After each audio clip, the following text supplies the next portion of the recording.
Hey guys, welcome back to Ironside Ranch. Now, I'm really sorry that we haven't had a video out in about 4 or 5 days. What happened is Amanda Lynn and I, we have it's my grandfather actually. He's about 97 years old, and he's got some, his health is starting to fail basically, and so we had to kind of make an emergency trip out there to go see him. He is currently, still alive and still going, and but it looks like we're, probably not going to have him around for Christmas. And he and I were very close. I lived with him for about 6 months after my divorce, so he's just always kind of been there for me, and we've just had a very close relationship for my adult life, and so this is something that I had to kind of take a step back from everything else that was going on in our businesses, and make a personal trip out there. So that's where we've been now.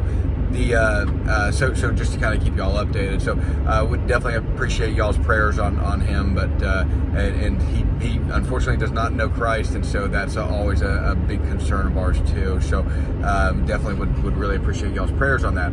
Now, as far as the force majeure, right? Force majeure going on. I don't remember what that means. We had to look that up the other day when I was on with Chris Taylor, and but force majeure basically means something very big and bad beyond the company's control.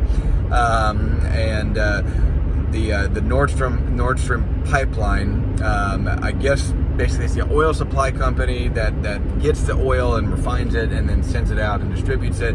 They're calling force majeure on their contracts, and they're saying, hey, we can't make our contract commitments because it doesn't look like this pipeline is going to get turned back on. Now, that's the situation in its simplest form.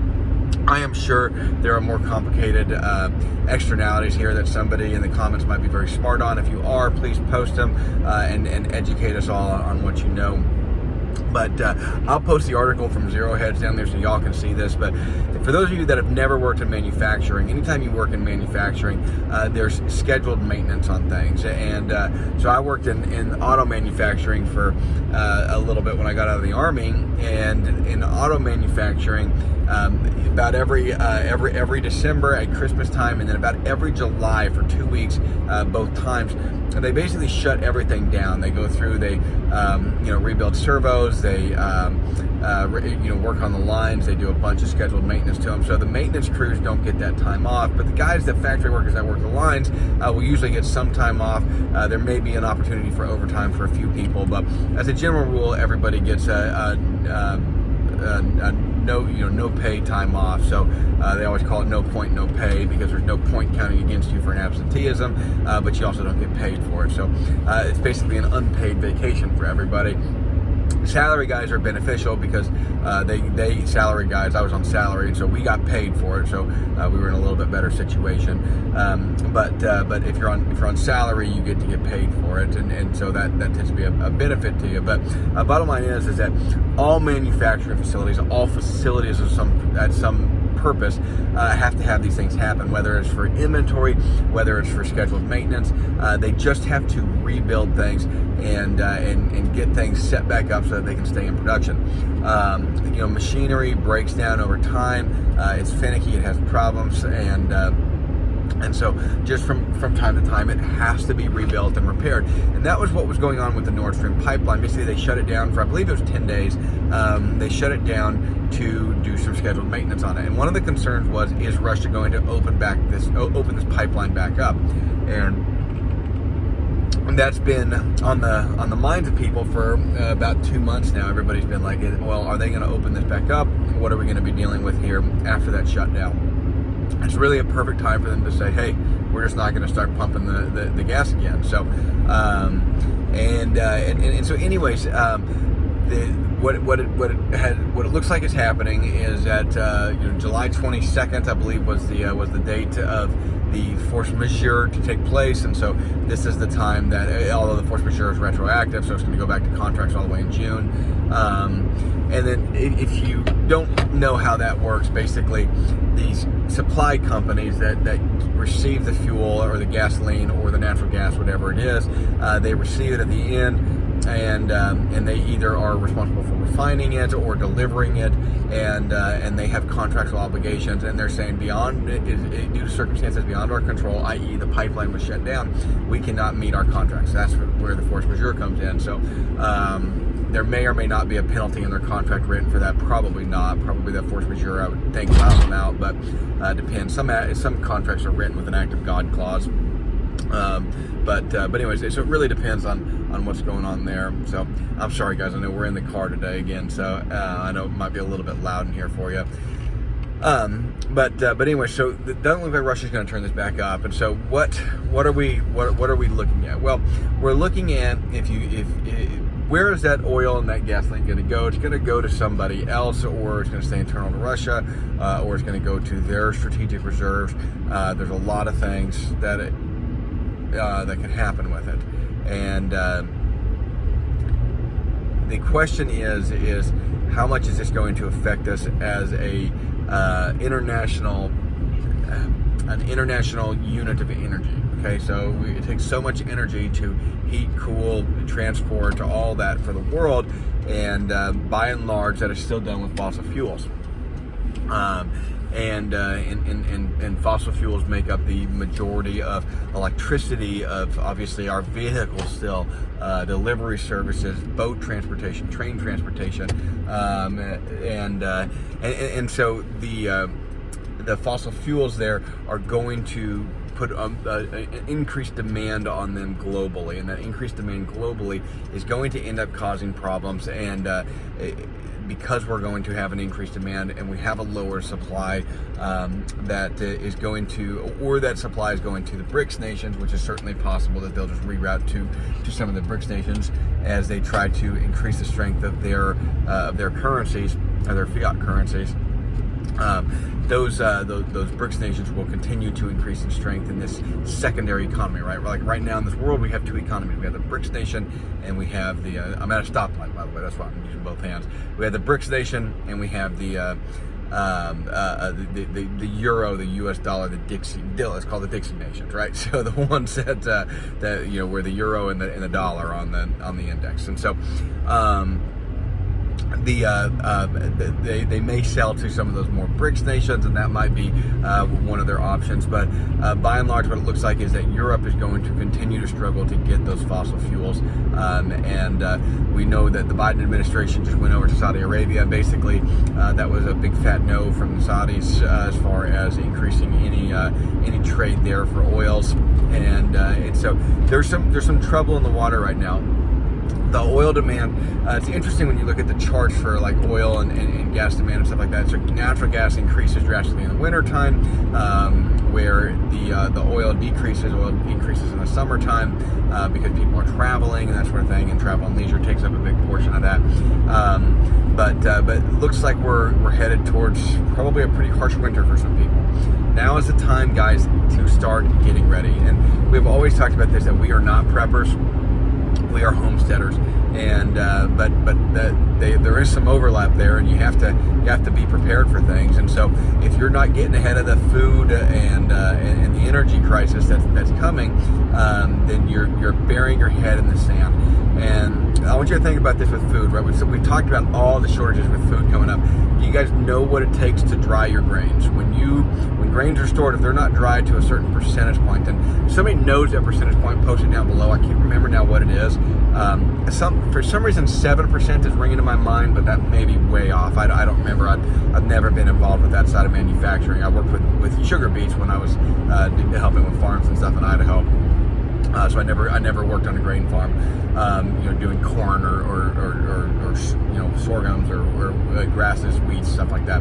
I never worked with them. I always worked with sugar beets or worked with potatoes. But anyways, so. But the grain gets put into a big dryer, right? It's basically a big silo that has a natural gas blower at the bottom of it. So it takes a ton of natural gas to dry all these grains. If you can't do that, you have to air dry them, which means you don't get a second harvest for the year. Because what they'll do with the let's say, just take corn for example, the farmers will take the corn, they run a combine through it, they harvest the corn, right, and then everything's sent out to a dryer. And But the old-fashioned way of doing it was to allow it to dry on the stalk, and some farmers still do that, but if you allow it to dry on the stalk, it takes more time. If I allow it to dry in a dryer and just get a little bit of dryness on the stalk, well, then all of a sudden I can get another harvest that year. And so it'll drastically deplete the food supply while increasing the price of the drying for the food supply that is there. So this is why this is so astronomical when we start seeing shortages of fossil fuels. And you might say, well, this is a liquid petroleum product and not natural gas, and those are different products. But the problem is that the two are very, very, very, very much interconnected. And the reason that they're interconnected is because when you can't get one, you have to use the other. And so the overall supply, people can't get natural gas for their furnaces start getting swapped out for oil burners and stuff like that. And then and not to mention that they're interconnected and that both products are used in the manufacturing and processing of each other as far as running equipment, running mining equipment, running vehicles that transport it.